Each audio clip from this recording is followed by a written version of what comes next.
Hi, this is Holly and I'm Janie, and today we wanted to address, we get a lot of questions from folks after they've gone through the trauma of a divorce, especially if it's a surprise divorce, that they've lost all self-confidence and trust in themselves. So it's like, how do I trust myself to date again when I didn't see XYZ flags?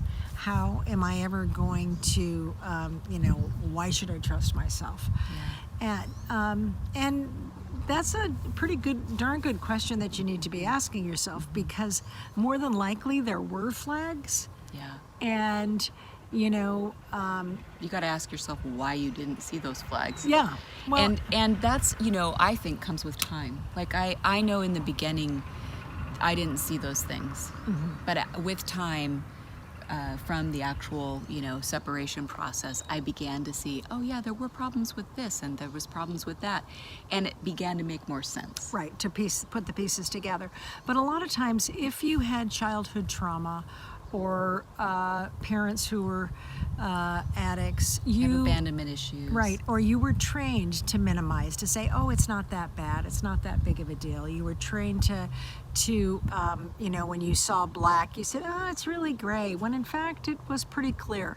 So you may have had those childhood lenses that clouded your lens, so that when it comes to how am I going to move forward and trust myself, you may want to do some deeper work around the possibility that, denial and minimization are kind of my buddies, and I might want to take a look at that.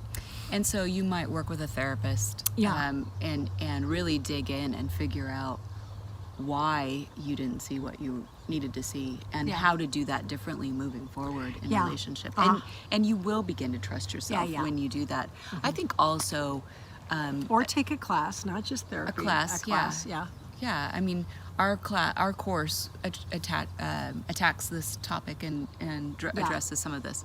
I think also it's just really nice to be able to have compassion for yourself throughout this process and recognize that you're not alone in this. Like, most people don't clearly see the end coming, or if they do, it's, they may be on the other side of it. Maybe they've seen it coming for a long time and they just are still dealing with the reality of it. Is shocking to our systems, and we don't see it accurately until we're a little bit away from it. Until we have hindsight.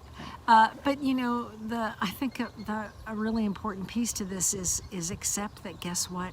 I'm human, and I don't always have the big picture, and that's okay. And now as I move forward, you move slowly, you take it one step at a time. You learn. Right, you learn, and you really look at the idea of having friendships, and if they become more, great, but if they don't, it's a good playground, if you will, to just learn how to socialize as an adult, as a more mature adult than you were when you had met your former spouse. That's the other thing, is like, I got a whole different body, I got a whole lot of knowledge, but to just trust that, one step at a time, to be loving and kind with yourself, and the trust will follow. Right.